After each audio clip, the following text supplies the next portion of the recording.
L'agenda politique caché. Comment l'Empire romain a séparé l'Église de l'identité juive. Introduction. L'histoire de la séparation de l'Église de ses racines juives est l'un des événements les plus négligés et mal compris de l'histoire chrétienne. Au jour de Yahushua, le Messie et de ses apôtres, la foi était indéniablement juive dans ses fondations. Les enseignements, le culte, les fêtes et même le nom même du Messie étaient enracinés dans les écritures hébraïques. Pourtant, en l'espace de quelques siècles, l'apparence publique du christianisme devint presque entièrement païenne et détachée de son héritage hébraïque. Cette transformation ne s'est pas produite par hasard. Ce n'est pas simplement le fruit du temps ou de changements culturels. Les preuves historiques montrent qu'elle a été orchestrée par des puissances politiques, en particulier l'Empire romain, afin d'atteindre des objectifs sociaux et impériaux précis. Dans cet enseignement, nous allons explorer le témoignage biblique et historique pour découvrir comment et pourquoi les autorités romaines, avec la collaboration de dirigeants ecclésiastiques désireux de plaire à l'empereur, ont systématiquement éloigné l'Église de ses racines juives.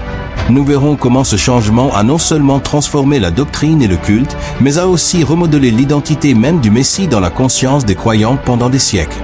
À l'Église primitive, un mouvement juif. Les premiers croyants en Yahushua étaient juifs, adorant le Dieu d'Abraham, d'Isaac et de Jacob dans la continuité totale de la Torah et des prophètes. Acte 2h46 nous rapporte que les premiers disciples persévéraient chaque jour d'un commun accord dans le temple, rompaient le pain dans les maisons. Le temple de Jérusalem demeurait le centre du culte. Acte 3h, on décrit Pierre et Jean montant au temple à l'heure de la prière. Le sabbat, les fêtes bibliques, Lévitique 23, et les lois alimentaires étaient toujours observées par ces premiers croyants. Les convertis païens étaient accueillis non pas pour remplacer Israël, mais pour être greffés sur ses promesses d'alliance. Romains 11, 17-18. Si quelques-unes des branches ont été retranchées, et si toi, étant un olivier sauvage, tu as été greffé à leur place, ne te glorifie pas aux dépens des branches, ce n'est pas toi qui portes la racine, mais la racine qui te porte. Le nom hébreu du Messie, Yahushua ou Yehoshua, signifie littéralement « Yahweh sauve ». Ce nom le liait directement à l'histoire d'alliance d'Israël. Les apôtres n'ont jamais imaginé effacer son identité juive. Au contraire, ils proclamaient qu'il était l'accomplissement de l'espérance d'Israël. De la méfiance croissante de Rome. Au 1er siècle, Rome considérait le judaïsme comme une religio licita, religion permise, autorisant les juifs à pratiquer leur foi sans être forcés d'adorer l'empereur. Au début, les disciples de Yahushua étaient vus comme une secte juive parmi d'autres. La voix, acte 24h14. Mais la tension monta rapidement. 3 facteurs principaux rendaient ce mouvement dangereux aux yeux de Rome.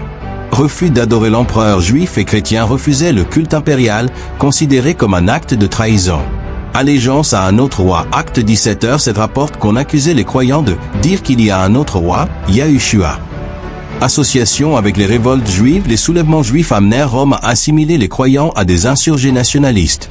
Les guerres judéo-romaines 66-73, 115-117 accrurent l'hostilité romaine envers tout ce qui paraissait juif. 3. Le tournant. La révolte de Bar Kokhba 132-135. La rupture décisive se produisit lors de la révolte de Bar Kokhba. Simon Bar Kokhba fut proclamé Messie par Rabbi Akiva et mena un soulèvement massif contre Rome. Les croyants en Yahushua ne pouvaient pas suivre Bar Kokhba comme Messie, ce qui provoqua une profonde division entre juifs messianiques et non messianiques. Lorsque l'empereur Hadrien écrasa la révolte en 135, la répression fut féroce. Interdiction de la Torah, de la circoncision et du sabbat en Judée, sous peine de mort. Jérusalem fut rebaptisée Aelia Capitolina et reconstruite en ville païenne.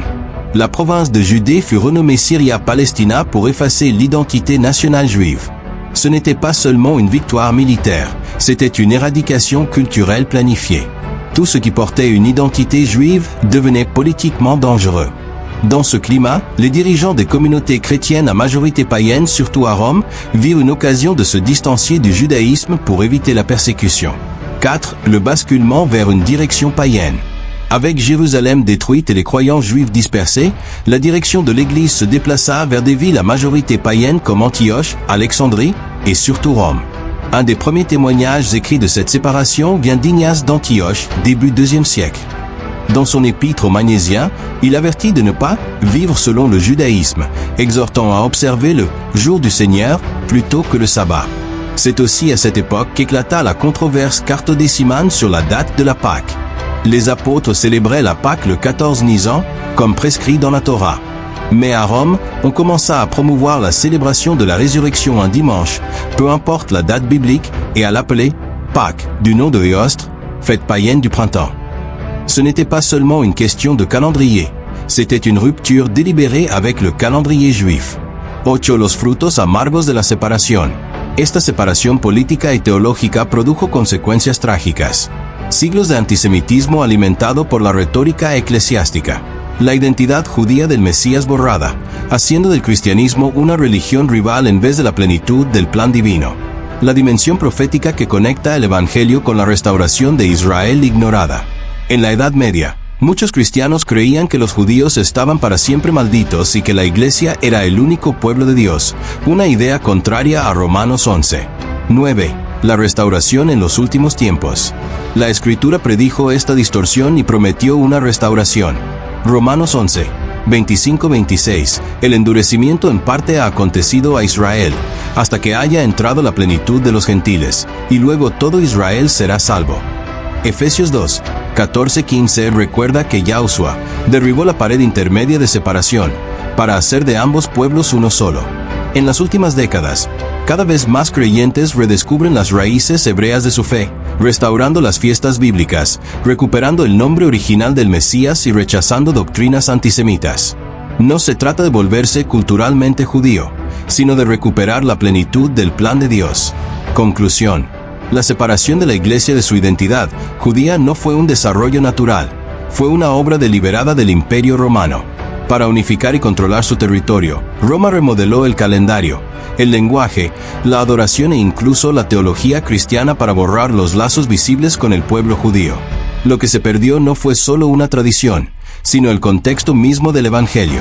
Sin este contexto, generaciones enteras de cristianos crecieron desconectados de la raíz que los sostiene.